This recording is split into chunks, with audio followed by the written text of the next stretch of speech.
recent years, gun violence has become a huge issue in Canada. According to an article found on the CBC, 2018 was dubbed the Year of the Gun in Toronto after the city saw a record 428 shootings take place last year. But so far, the government has only been able to express their condolences rather than tackling the problem at hand. Our thoughts go out today to all the victims and their families of the terrible shooting. The girls we lost will be with us forever and will remind us. Meet Louis March, a man with over 20 years of experience working with the youth that has decided to take matters into his own hands. Inspired by the 2012 Eaton Center shooting, March decided to start the Zero Gun Violence movement to tackle the issue of gun violence as a community.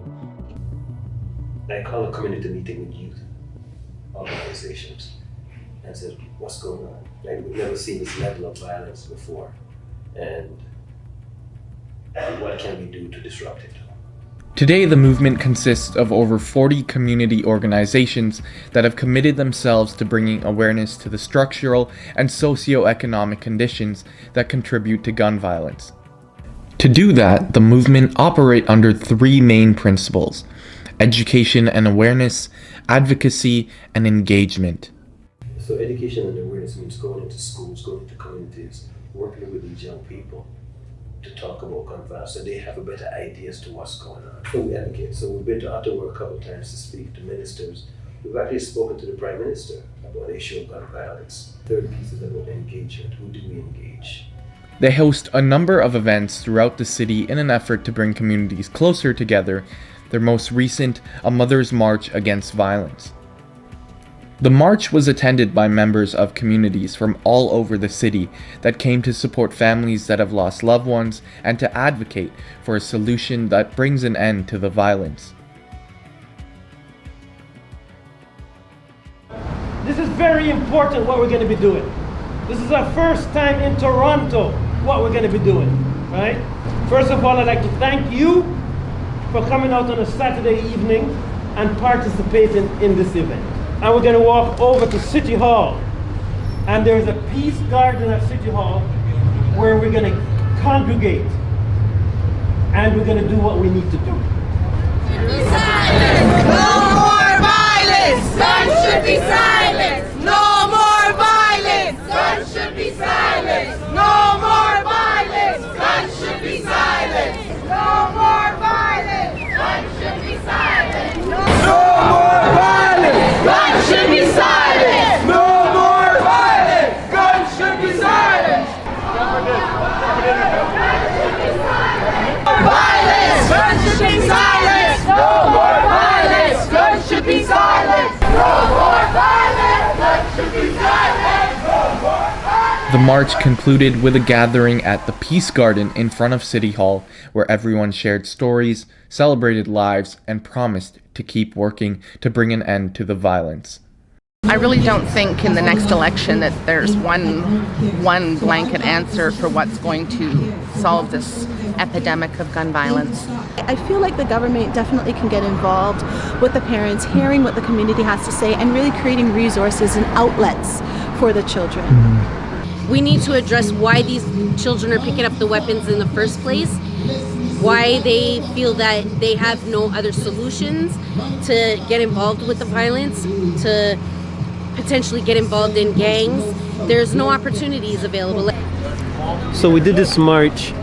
It was mothers walking against violence, mothers that have been impacted by violence, and we tried to bring them together here tonight to talk about their circumstances so that we can use that as inspiration to others to do something, including the politicians.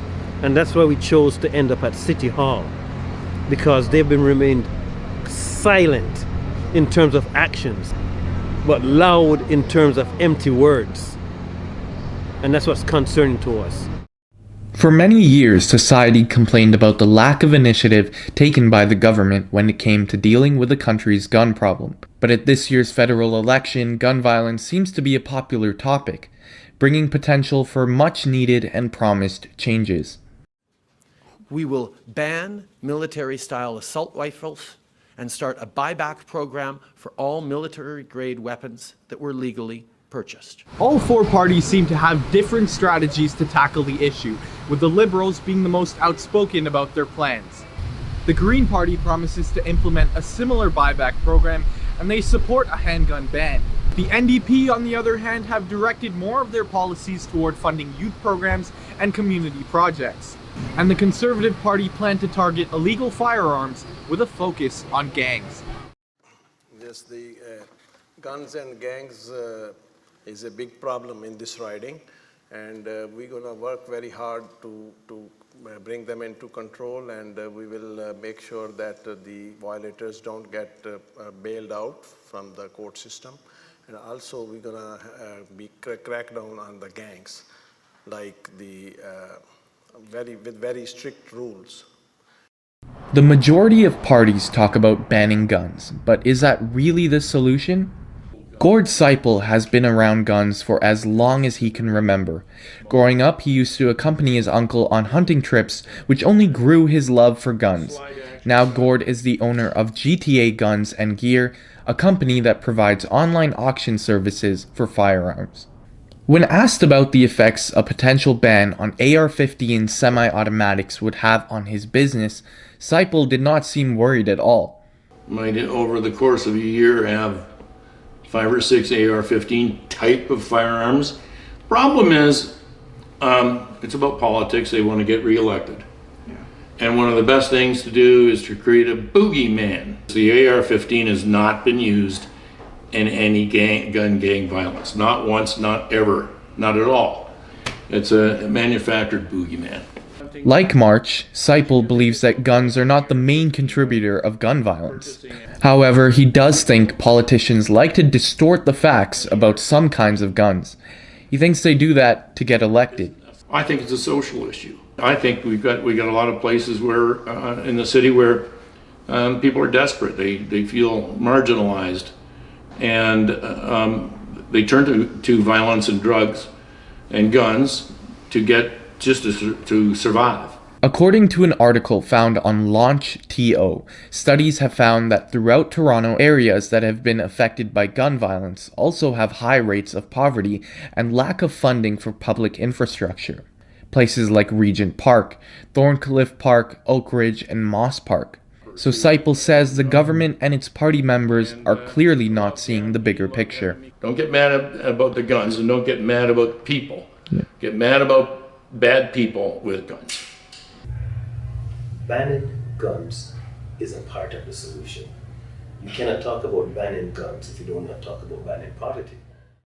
If the politicians only talk about banning guns, but refuse to do something about the other contributors of violence, such as poverty, lack of access to higher education, and funding public infrastructure, it may be a long time before Canada finds a solution to its gun violence problem.